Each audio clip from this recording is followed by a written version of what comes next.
இல்லையா? ஓகே. அப்போ உங்களுக்கு இப்ப நாங்க எது செய்யறோம்? ஏக்யூபி என்ற கோணத்தை காண்றதுக்கு உங்களுக்கு ரெண்டு முறைகள் இருக்கு. அதுல இலகுவான முறை வந்து சரியா, எல்லாமே இலகுதான். ஏன்னா அது என்ன இலகுவான முறை. சரியா, ஏக்யூபியை காணணும்டா இவர் 100 தெரியும். அப்ப அடுத்துள்ள கோணம் எவ்வளவா இருக்கும்? அடுத்துள்ள கோணம் எவ்வளவா இருக்கும்?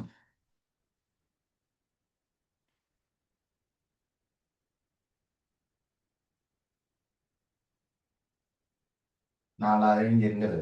சரியா, 4வது இங்க இருந்தது. 4வது. அப்ப என்ன செய்யலாம்? இவர் தான் இப்ப உங்களுக்கு கேள்வி. அப்ப ஏக்யூபியையும் 100 பாகையும் கூட்டினா, ஏன்னா அடுத்து வார இந்த ரெண்டு கோணங்களையும் கூட்டினா 180 பாகை. காரணம் போடணும். உங்களுக்கு என்ன காரணம் போடுவோம்?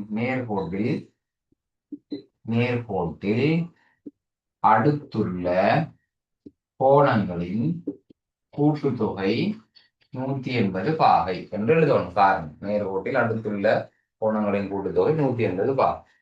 இனி இந்த 100 அங்கால போனா கழிபட போகுது. ஆகவே AQP7 180 100 போனா 80 பாகைன்னு வரும். AQP7 80 பாகைன்னு வரும். ஓகேவா? சரி, அடுத்தது பாருங்க. SAQ பெருமானதை காண்டாம். SAQ சரியா, அவர் ஒரு புறக்கோணம். SAQன்றது புறக்கோணம். அவ்வளவு கஷ்டப்பட தேவையில்லை. SAQ வந்து ஆல்ரெடி கண்டுட்டோம். என்ன SAQ வந்து ஆல்ரெடி கண்டுட்டோம். என்ன எப்படி?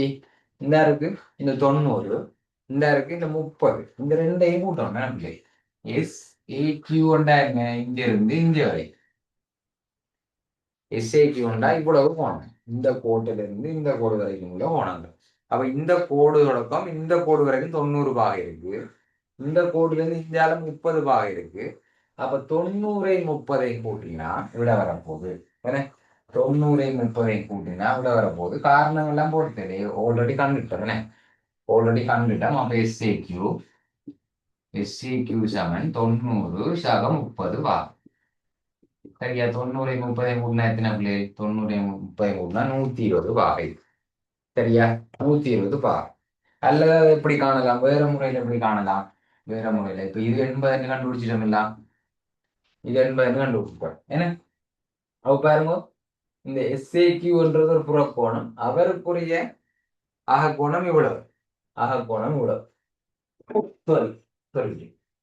அப்ப இந்த அகத்து எதிர்கோணங்கள் 40 80 இந்த 40 80 கூட்டினா என்ன? இப்ப இந்த முக்கோணத்தை பார்க்கணும். இல்லை, இந்த முக்கோணத்தை விட்டுட்டு சரியா, இந்த இருக்கு தொங்கல் ஒரு முக்கோணம், இதை விட்டுட்டீங்கன்னா வடிவாக்குளம் உங்களுக்கு இந்த முக்கோணத்துல சரியா ஒரு கோணம் 40, இன்னொரு கோணம் 80. அப்ப 40 80 குணம் 120. அப்ப இவருக்குரிய இந்த ரெண்டு பேருக்கும் உரிய சரியா அடுத்துள்ள அந்த புறக்கோணம் என்ன இருக்கும்? இவைகளுக்குரிய இந்த முக்கோணத்துல இருக்கிற புறக்கோணம் இவரா இருக்கும். அப்ப இந்த 40 80 120. ஒரு கேள்விக்கு ஒரு முறையில தான் செய்யணும்னு அவசியம் இல்லை. நிறைய முறைகள் இருக்கும். சரியா, இப்படி நிறைய முறைகள் இருக்கும். ஏதாவது ஒன்றுல நீங்க சரியா செஞ்சிட்டீங்கன்னா போதும். ஓகேவா? அப்ப SAQ வந்து 120 பாகங்கள் கண்டுபிடிச்சிட்டோம். கடைசி கேள்வி பாருங்க. PAQ PAQ சரியா, PAQ இதுதான் நாங்க ஃபர்ஸ்டா கண்டுபிடிச்சோம். எப்போ கண்டுபிடிச்சிட்டோம். இப்ப இதுக்கு நிறைய முறைகள் இருக்குது. இந்த நடுவுல இருக்கிற முக்கோணத்துக்கு அகக்கோண கூட்டுத்தொகை போடலாம். ஏன்னா எப்படி? 30 70, சாரி 70 80, 70 80 எவ்வளவு? 150. அப்ப 150 மிச்சமா இருக்கிற இவர் எவ்வளவா இருப்பார்? மிச்சமா இருக்க 30 பாகையா இருக்கும். வெரி குட், 30 பாகையா இருக்கும். அல்லது இங்க பாருங்க, இது ஒரு நேர்கோட்டில் அடுத்துள்ள கோணம். இவ்வளோத்தையும் கூட்டினா 180 வரும். அப்ப 90 90 60 150. என்ன 90 60 150. அப்ப மிச்சமா இருக்கிற கோணம் எவ்வளவா இருப்பார்? இவர் எவ்வளவா இருப்பார்? 30ஆக இருப்பார். சரியா, அல்லது இந்த பெரிய முக்கோணத்துல கோணம் கொடுத்தே போடலாம். இந்த பிஎஸ்சி ஏபிசி என்ற இந்த பெரிய முக்கோணத்துல கோணம் கொடுத்தே போட்டா ஒரு அகக்கோணம் 40, இன்னொரு அகக்கோணம் 50. அப்ப 40 50 90. அதனால இவரை மூண்டா பிரிச்சிருக்கு, இந்த உச்சியாக கோணத்தை மூண்டா பிரிச்சிருக்கு. 90, 60, 150, மிச்சமா இருக்கிறவர் 30. எப்படி பார்த்தாலும் சரிதான். சரியா? எப்படி பார்த்தாலும் சரிதான். ஆனா ஏதாவது ஒரு முறையில செய்யணும். அப்புறம் ஒரு கேள்வி 10 முறையில செய்யறது நம்ம அகக்கோண கூட்டுத்தொகையை போட்டு செய்வோம். இங்க பாருங்க, இந்த விடையை எப்படி அழகுபடுத்தலாம்? இப்ப நீங்க எழுத போற விடையை எப்படி அழகுபடுத்தலாம் சொல்லி ஒரு டிப்ஸ் சொல்ல சொல்லித்தார். அழகுபடுத்தினா பிள்ளைகள் கணிதத்துல கருப்பு பேனையை போட்டு எழுதுறது, பிற விடைய நீல பேனை எழுதுறது, பாயிண்ட்ஸ் மார்க் போடுறது, ஹைலைட் பண்றது, அதெல்லாம் கணிதத்தில் அழகுபடுத்துறது இல்லை. விடைய விடை திருத்துறவருக்கு விளங்கப்படுத்தணும் எங்களோட எழுத்தார். பக்கத்துல இருந்து திருத்த போறது தானே. இப்ப நீங்க செய்த எக்ஸாம் பேப்பரை உங்களுக்கு பக்கத்துல வச்சு உங்களோட டீச்சர் திருத்த போறது இல்லை. சரி, அவங்க வேற ஒரு இடத்துல இருந்து திருத்துவாங்க. இருந்தாலும் நீங்க பக்கத்துல இருந்து விளங்கப்படுத்துற மாதிரி உங்களோட எழுத்து இருக்கும். ஒரு உதாரணம் சொல்றேன் பாருங்க. இப்ப இந்த முக்கோணத்துல தானே அகக்கோண கூட்டுத்தொகையை போட்டு இவரை காண போறேன். அப்ப இந்த முக்கோணத்துக்கு ஒரு பெயர் இருக்கும் தானே. என்ன பெயர்? ஏபிக்யூன்னு போடலாம். அப்ப போடணும் முக்கோணி ஏபிக்யூ. இதான் விடையை அழகுபடுத்துறது. இப்ப பாருங்க, இதுக்குள்ள எக்கச்சக்கமான முக்கோணிகள் இருக்கு. 1, 2, 3, அங்கால இந்த ரெண்டையும் சேர்த்து ஒரு முக்கோணம், இந்த முக்கோணத்தை சேர்த்து பெரிய முக்கோணம், இப்படி நிறைய முக்கோணங்கள் இருக்குல்ல. அதுல எந்த முக்கோணத்துல அகக்கோண கூட்டுத்தொகை எழுதுறேன்னு எழுதணுமே. இப்ப இதுக்கெல்லாம் எழுதியிருக்கோம். எழுதினீங்கன்னு சொன்னா திருத்திர வரைவு நல்ல வடிவா விளங்கும். இந்த முக்கோணத்துல ஏபிக்யூ, ஏபிக்யூ முக்கோணத்துல என்னமோ கதைக்க போறாங்க இவங்க சொல்லி இதை மட்டும் போக்கஸ் பண்ணி பார்ப்பாங்க. ஏன்னா அப்ப விடையே அழகுபடுத்துறது இப்படித்தான். சரியா? அப்ப இந்த முக்கோணத்துல 70, இந்த 80, இந்த பிஏக்யூவை என்ன மூண்டையும் கூட்டின விட வரும். மூன்று அகக்கோணங்களையும் கூட்டின விட வரும் 180 பாகை. காரணம் போடுவோம். முக்கோணின் அகக்கோண கூட்டுத்தொகை 180. சரியா? இந்த காரணம் போடணும், காரணம் போடணும். முக்கோணத்துல அகக்கோண கூட்டுத்தொகை 180 பாகை. அப்ப இந்த 70ஐயும் 80ஐயும் கூட்டின 150, அங்கால பிஏக்யூ சமன் 180. அப்ப 150 கூட்டல் அங்கால போனா கழிப்படும். ஆகவே பிஏக்யூ சமன் 180 மைனஸ் 150. ஆகவே 30 பாகைன்னு வரும். சரியா? 30 பாகைன்னு வரும். அப்போ ஒவ்வொரு கேள்விக்கும் எத்தனை எத்தனை மார்க்ஸ் பக்கத்திலேயே போட்டிருக்கேன் நான் பிள்ளை. முதலாவது கேள்விக்கு 2, ஏன்னா அந்த பேப்பர்லேயே போட்டிருக்கு. எல்லாரும் பிரிண்ட் எடுத்து வச்சிருப்பீங்க. இதே சரியா செஞ்ச 2 2 போட்டு கொடுங்க. சரியை போட்டு 2வது 2, 3வது 2. சரியா? அதனால 4வது கொண்டு இவர் கொண்டு 5வது 2, 6வது கடைசியா கண்டதுக்கு 3 மார்க். சரியா? கடைசியா கண்டதுக்கு 3 மார்க்ஸ். அப்ப எத்தனை 12க்கு எத்தனை புள்ளிகள் போட்டுக்கோங்க. 12 என்று சொல்லி போட்டு என்ன 12, 12க்கு 12 இந்த போட்டு ஒரு பாக்ஸ் என்ன போடணும். 12க்கு 12 12க்கு 12 போடணும். சரியா? ஓகேவா? அப்ப அடுத்த கேள்விக்கு வருவோமா? அடுத்த கேள்வி 6வது 5வது கேள்விக்கு போவோம். இதுல ஏதாவது சந்தேகம் இருந்தா கேளுங்க. இந்த இந்த கேள்வியில ஏதாவது சந்தேகம் இருக்கா? பிள்ளைகள் அப்ப இந்த கேள்வி போ. 5வது கேள்வியா தரப்பட்டிருக்கு. 5வது கேள்வியா 5வது கேள்வியா தரப்பட்டிருக்கு. 36 மீட்டர் 14 மீட்டர் அகலம் என்ன 36 மீட்டர் நீளமும் 14 மீட்டர் அகலமும் கொண்ட ஒரு செவ்வக வடிவான வீட்டு தோட்டத்தில் 2 அந்தங்களுடன் 2 அரைவட்ட பூப்பாத்திகள் உள்ளது. சரியா? இங்க ஒரு அரைவட்டம் இருக்கு, இங்க ஒரு அரைவட்டம் இருக்கு. அப்ப 2 அரைவட்ட பூப்பாத்திகள் இருக்குதா? சரியா? அப்ப முதலாவது கேள்வி, செவ்வக வடிவ அந்த நிலற்றப்பட்ட பகுதியில் புட்கள் வளர்க்கப்பட்டிருக்கா? சரியா? அப்ப இந்த பூப்பாத்திகள் 2 விட்டுட்டு நடுவுல புல்லு வளர்த்துருக்காங்க. சரியா? டிசைனுக்கு வளர்ப்பாங்களே வீடுகள்ல. ஏன்னா இப்போ ஒரு சின்ன சின்ன பீஸா கொண்டு வந்து நடுவில் விட்டா அது கடைசியில என்ன செய்யும்? ஒன்றோட ஒன்று ஜோயின் ஆகும். வளர வளர வளர முழுமையடைஞ்சு வடிவா இருக்கும். சரி, அப்படின்னு நடுவுல புல்லு வளர்த்துருக்காங்க. இந்த 2 இந்த காணியில 2 சைட்லையும் அரைவட்ட வடிவான பூப்பாத்திகள் இணைக்கப்பட்டிருக்கு. சரியா? இப்ப பார்ப்போம். முதலாவது கேள்வி, செவ்வக வடிவான வீட்டு தோட்டத்தின் சுற்றளவு காணலாம். சரியா, செவ்வக வடிவான வீட்டு தோட்டத்தின் சுற்றளவு. அவன் குழப்பக்கூடாது, செவ்வக வடிவம்னே சொல்லியிருக்கு. ஏன் இதை டைம்ல தானே, அப்ப உங்களுக்கு குழப்ப கூடாது, குழப்பம் வரக்கூடாதுன்றதுக்காண்டி சரியா செவ்வக வடிவான பூந்தோட்டத்துல சுற்றளவு எவ்வளவு கேட்டிருக்கு. அப்ப உங்களுக்கு தெரியும் சுற்றளவுன்னு சொன்னா சுத்தி வார அளவு. சுற்றளவுன்னு சொன்னா என்ன, சுற்றளவு சுற்றளவு சொன்னா சுத்தி வார அளவு. சரி, அப்ப சுத்தி சுத்தி கூட்டம். அப்ப இவ்வளவும் 36 பேர், 36 நம்மளால இவ்வளவும் 14, 14, 36, 14. இது தரலையே, இது எவ்வளவா இருக்கும், இந்த நீளம் எவ்வளவா இருக்கும், இந்த நீளமும் 36 இருக்கும். நம்மளுக்கு இந்த நீளமும் 36 இருக்கும். ஏனென்றா செவ்வகத்திலே எதிர்பக்கங்கள் சமம். அப்ப இது 36ண்டா அவருக்கு எதிரில் இருக்கிற இந்த பக்கமும் 36 இருக்கும். சரியா, அப்ப இந்த தூரம் எவ்வளவா இருக்கும், இந்த தூரம் எவ்வளவா இருக்கும், இந்த தூரம் இவ்வளவும் 14 இருந்திருக்குல்ல, இவ்வளவும் 14ண்டா அதுக்கு எதிரில் இருக்கிற இந்த பக்கம் எவ்வளவு இருக்கும், 14ஆக இருக்கணும். அப்ப 4 பக்கத்தையும் கூட்டிட்டோம். சுற்றளவு சொன்னா என்ன, சுத்தி வார அளவு எல்லாத்தையும் கூட்டணும். அப்ப 36ஐயும் 14ஐயும் கூட்டினா 50, 36ஐயும் 14ஐயும் கூட்டினா 50, 50 50 100 மீட்டர், 100 மீட்டர். சரியா, அப்ப இந்த செவ்வக வடிவான வீட்டு தோட்டத்துல சுற்றளவு 100 மீட்டர் வரும்.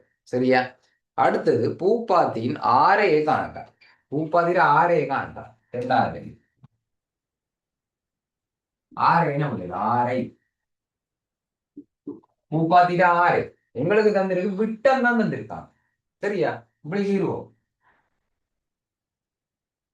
சரியா, அரை வட்டம் இவ்வளவும் 14, இவ்வளவும் 14 பிள்ளை. அதாவது ஆரை என்றது மையத்திலிருந்து பருதிக்கு உள்ள நீளம், மையத்திலிருந்து பருதிக்குள்ள நீளம். அது மாறாது, எல்லா இடமும் மாறாது, சமனா இருக்கு. இவர உழவு இவர உழவு இவர உழவு அதே அளவுதான் இஞ்சியுமே இருக்க போகுது. சரி, விட்டம் என்று சொன்னா, விட்டம் என்று சொன்னா வட்டத்தை சரி பாதியா பிரிக்கிற சமச்சீரச்சுன்னு சொல்லுவாங்க. சரியா, விட்டம் உள்ள நான்கள், நான் என்று சொல்லி படிச்சிருப்பீங்க, வட்டத்துல கீறக்கூடிய மிகப்பெரிய நான் விட்டம். சரியா, அது ஆரைட டபுளா இருக்கு, ஆரைட 2 மடங்கா இருக்கும் விட்டம்.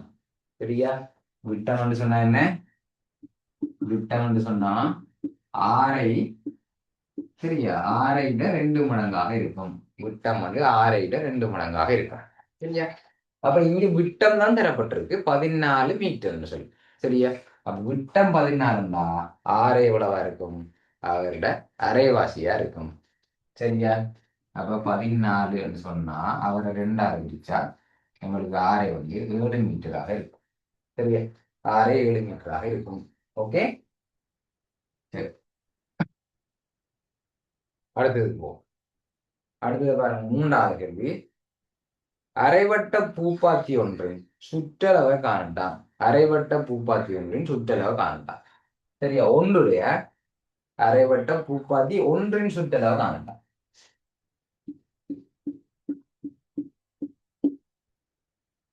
ஓகே, அப்படி அப்ப ஒன்றோட சுற்றளவு காணுமா, ஒன்றுக்கு பாருங்க, இதுல ஒன்றுக்கு இப்படிதான் இருக்கு சுற்றளவு. இவ்வளவு 14 தெரியும், இவ்வளவு 14 தெரியும். ஆனா எங்களுக்கு மேல இருக்கிற இந்த வில் தெரியாது. அப்ப வில்லோட நீளத்தை எப்படி காணலாம், வில்லின் நீளம், இந்த வில்லோட நீளத்தை எப்படி காணலாம், வில்லின் நீளம், வில்லிட நீளத்தை எப்படி காணலாம். சரியா, முழு வட்டத்துக்கு எவ்வளவு பிள்ளை சுற்றளவு, முழு வட்டத்துல சுற்றளவு எவ்வளவு சமன்பாடு, முழு வட்டத்துல சுற்றளவு, முழு வட்டம் என்று சொன்னா 2πr. Very good, 2πr. அப்ப அரை வட்டம் என்று சொன்னா, அரை வட்டம் அரை தர அரை அளவு இருக்கும், அரை அளவு இருக்கும். 2πr அரைவாசியா, அரைவாசியா பெருக்கிட்டா அரை வட்டத்துல வரும். எங்களுக்கு அரை வட்டம் தான் இருக்கு மேல. சரியா, எங்களுக்கு முழு வட்டம் 2πrன்னு சொன்னா இதுல அரை வட்டம் தானே இருக்கு. அப்ப அரை வட்டம்னு சொன்னா நாங்கள் அரையால பெருக்குவோம், அவ்வளவுதான். சரியா, அப்ப காணுங்க, ரெண்டுக்கு பதிலா ரெண்டா போடுவோம். பை என்று சொன்னா என்ன, 22 கீழ் 7 போடுவோம். என்ன பிள்ளைகள், பைக்கு என்ன பெருமானம் போடுறாங்க, 22 கீழ் 7 போடுவோம். சரியா? அங்கால ஆரை வந்து ஆரை வந்து எத்தனை, 14ஆ? இந்த அரைவட்டத்துல ஆரை 14ஆ? ஆரை ஏழு. 7. இந்த கண்டுட்டா அரை வந்து 7 விட்டத்துல அரைவாசியாக இருக்கும். அங்கால ஒரு அரை இருக்குங்களா, அங்கால ஒரு அரை இருக்கு, அங்கால ஒரு அரை இருக்கு. அப்ப வெட்டுவோம். சரியா? வெட்டக்கூடியதை வெட்டுவோம். என்ன செய்யலாம், இந்த ரெண்டையும் வெட்டலாம். ரெண்டால ரெண்டை வெட்டலாம். அது மாதிரி இந்த ஏழையும் வெட்டலாம். 7ஆல 7 வெட்டலாம். அப்ப என்ன பிள்ளை மிச்சம், 22 தர 1 22, 22 தர 1 22. நம்ம இப்ப சுற்றளவு காணல, இந்த வில்லிட நீளத்தை தான் கண்டிருக்கோம்.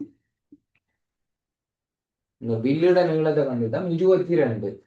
அப்ப சுற்றளவு காணணும்னா சுத்தி வர இருக்கிற எல்லா அளவுகளையும் கூட்டணும். அப்ப வில்லிட நீளம் 22. சரியா? இந்த ஆரை வந்து 14, சாரி இந்த விட்டம் 14. அப்ப 22ஐயும் 14ஐயும் கூட்டினா ஒரு பூப்பாத்தியின்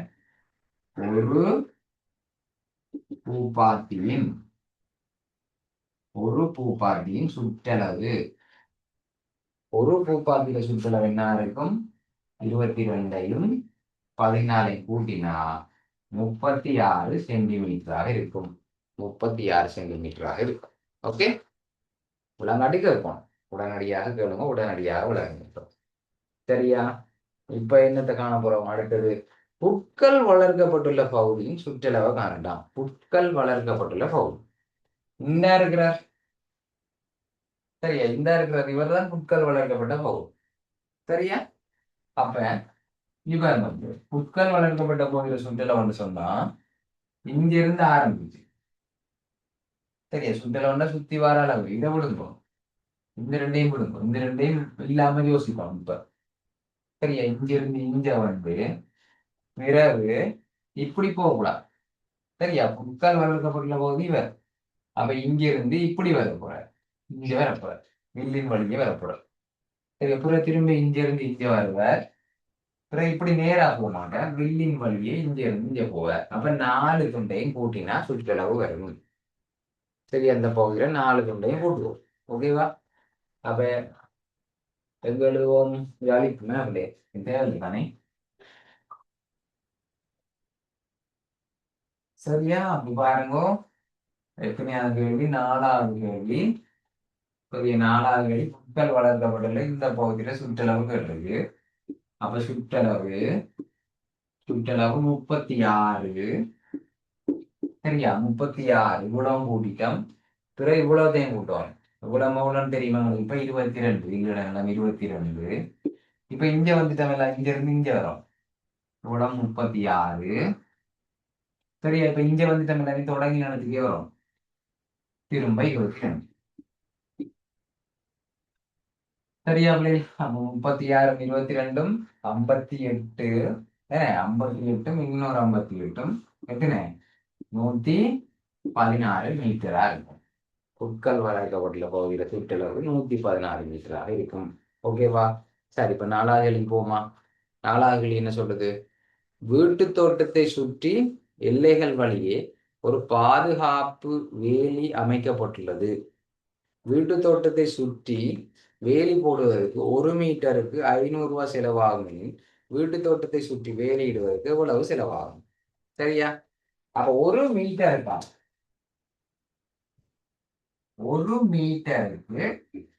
500 ரூபாய் செலவாகும். 1 மீட்டருக்கு 500 ரூபாய் செலவாகும். அப்ப வீட்டு தோட்டம்ன்றதுக்குள்ள இந்த செவ்வக வடிவ காணும். என்ன வடிவா பாருங்க, கேள்வியில ஆரம்பத்திலே சொல்லியிருக்கு, 36 மீட்டர் நீளமும் 14 மீட்டர் அகலமும் கொண்ட ஒரு செவ்வக வடிவான வீட்டு தோட்டத்தில். அப்ப வீட்டு தோட்டம்ன்றது இந்த புற்கள் வளர்க்கப்பட்ட பகுதி மட்டும் இல்லை, அல்ல இந்த பூப்பாத்தி மட்டும் இல்லை, எல்லாம் சேர்ந்த இந்த செவ்வக வடிவ காணிதான் வீட்டு தோட்டம். அப்ப முதலாவது கேள்வி வந்து வீட்டு தோட்டத்துல சுற்றளவை கேட்டிருக்கு, அது நம்ம கண்டனாங்க, அழிச்சு போட்டேன். எத்தனை வந்தது பாவம், ஆக்டிவா இருக்கீங்களான்னு பாவம், நித்திர இல்லாம. எத்தனை? 100 100 மீட்டர். ஏன்னா இப்பதான் அழிச்சுனா வீட்டு தூரத்துக்கு 100 மீட்டர். அப்ப சொல்லுங்க, 1 மீட்டர் அலகு முறை. அலகு முறைன்னு சொல்லி ஒரு பாடத்துல படிச்சிருப்பேன். என்ன அலகு முறை, விளக்கம் அளிக்கும் முறை.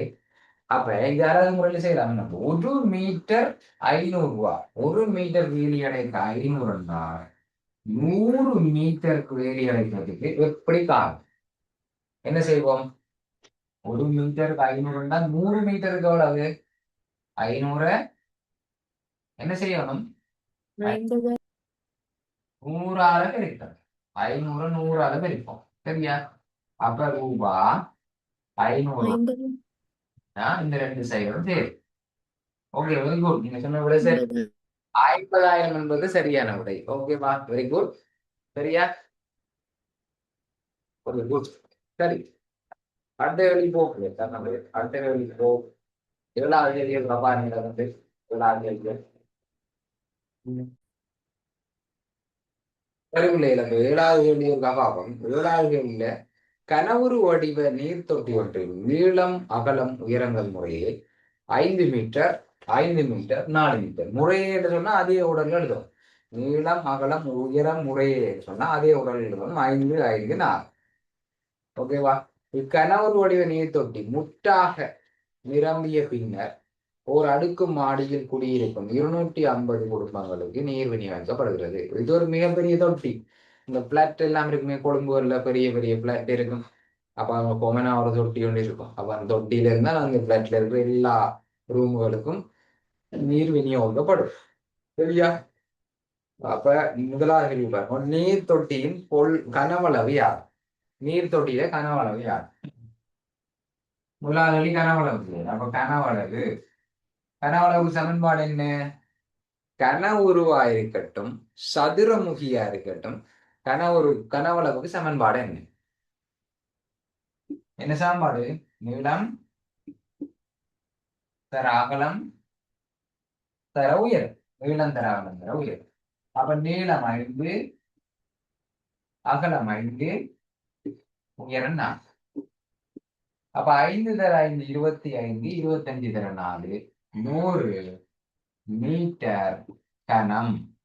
சரியா? 100 மீட்டர் கனம் பிள்ளை. பரப்பளவுன்னு சொன்னா மீட்டர் வர்க்கம், சுற்றளவுன்னு சொன்னா மீட்டர், கனவளவுன்னு சொன்னா மீட்டர் கனம். அலகுகள் முக்கியம். என்ன? ஓகே, அடுத்தது நீர் தொட்டியில் கொள்ளளவு லீட்டர்ல இருக்கு. அப்ப திரவ அளவுன்னு சொல்லி 9ஆம் பாடத்துல படிச்சிருக்கீங்க. திரவ அளவுன்ற பாடத்துல 1 மீட்டர் கனம். சரியா? 1 மீட்டர் கனம் எத்தனை லிட்டர்?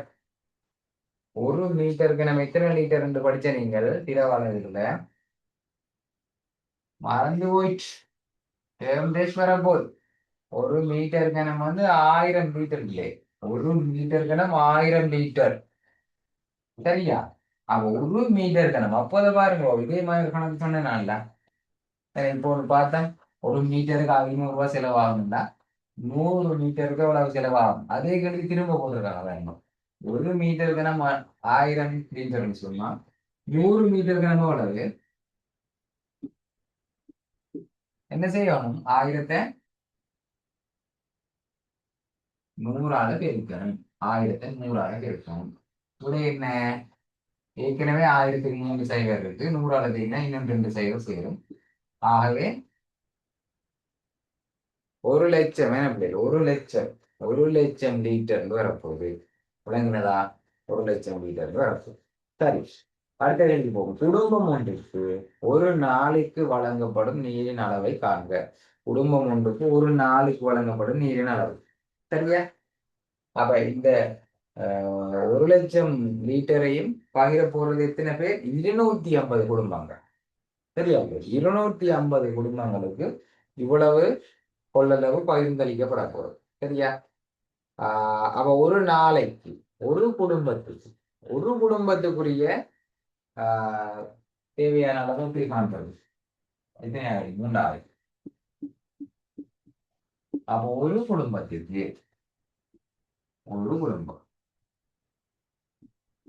ஒரு குடும்பத்துக்கு தேவையான அளவு எப்படி காண்றது? இவ்வளவு தெரியும். என்ன? 1,00,000 லிட்டர் மொத்தமா இந்த தொட்டியில இருக்கு. இந்த தொட்டியில கொள்ளல 1,00,000 லிட்டர். மொத்தமா 250 குடும்பங்கள் இருக்கு. மொத்தமாக 250 குடும்பம் இருக்கு. அப்ப 250 பிரிச்சா ஒரு குடும்பத்துக்கு எவ்வளவு தெரியாது வரும்.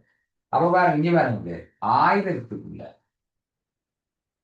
ஆயிரத்துக்குள்ள எத்தனை 250 இருக்கும்? ஆயிரத்துக்குள்ள எத்தனை 250 இருக்கும்? ஆயிரத்துக்குள்ள 250 4 முறை இருக்கும். சரியா? 4 முறை இருக்கும். இவர் 1000 மட்டும் இல்லை, அங்கால 2 சைவர் இருக்குல்ல. அப்ப ஆயிரத்துக்குள்ள 4 முறை என்றா அங்கால இன்னொரு சைவர் 40, இன்னொரு சைவர் 400. சரியா? அப்ப விட என்னன்னு வரப்போகுது? 400 லிட்டர் ஒரு குடும்பத்துக்கு. சரியா? ஒரு குடும்பத்துக்கு 400 லிட்டர் அதுல வழங்கப்படுகிறது ஒரு நாளைக்கு. சரியா? இப்ப அடுத்த கேள்விப்போம், கடைசி கேள்வி, இதோட முடிப்போம். நகர சபையினால் 1 லிட்டர் நீருக்கு ரூபாய் 20 அறவிடப்படுகிறது. 1 லிட்டருக்கு 20 அறவிடப்படுகிறது எனின் 30 நாளை கொண்ட ஒரு மாதத்தில் இவ்வடுக்குமாடி குடியிருக்கும் குடும்பத்தால் என்ன ஒரு குடும்பத்தால் சொல்லப்பட்டிருக்கணும். குடும்பத்தால் இவ்வடுக்குமாடி குடியிருக்கும் குடும்பத்தால் நகர சபைக்கு கிடைக்கும் வருமானம் ஒரு மாதத்தில். சரியாவில்லை? 1 லிட்டருக்கு 20 ரூபா வருது. சரியா? அப்ப 1 லிட்டருக்கு 20 ரூபா. வடிவா கவனிச்சு கொள்ளுங்க இந்த கேள்விய. 1 லிட்டருக்கு 20 ரூபாய். 1 லிட்டருக்கு 20 ரூபாண்டா ஒரு குடும்பம் ஒரு நாளைக்கு பாவிக்கிறது 400 லிட்டர். சரியா? அப்ப 400 லிட்டருக்கு இவ்வளவு ரூபாய் செலவாகும். 1 லிட்டருக்கு 20 ரூபாய்ண்டா 400 லிட்டருக்கு எவ்வளவு செலவாகும்? எப்படி காண்றது? 20 400 பிரிப்போம். 400 பெருக்கும். என்ன பிள்ளை? 1 லிட்டருக்கு 20 ரூபாய் செலவாகும்டா 400 லிட்டருக்கு எவ்வளவு செலவாகும்டா 20 தர 400. அப்ப 8 அங்கால 3 சைவர் இருக்கு, 8000 ரூபாய் செலவாகும். சரியா? 8000 ரூபாய் செலவாகும். இது ஒரு நாளுக்கு. ஏன்னா ஒரு குடும்பம் ஒரு நாளுக்கு, ஒரு நாள் ஒரு நாளில் செலவழிக்கிறத நம்ம கண்டுபிடிச்சிருக்கிறோம் 400 லிட்டர்னு சொல்லி. சரியா? அப்ப 400 லிட்டருக்கு 8000 ரூபாய் செலவாகும் ஒரு நாளுக்கு. சரியா?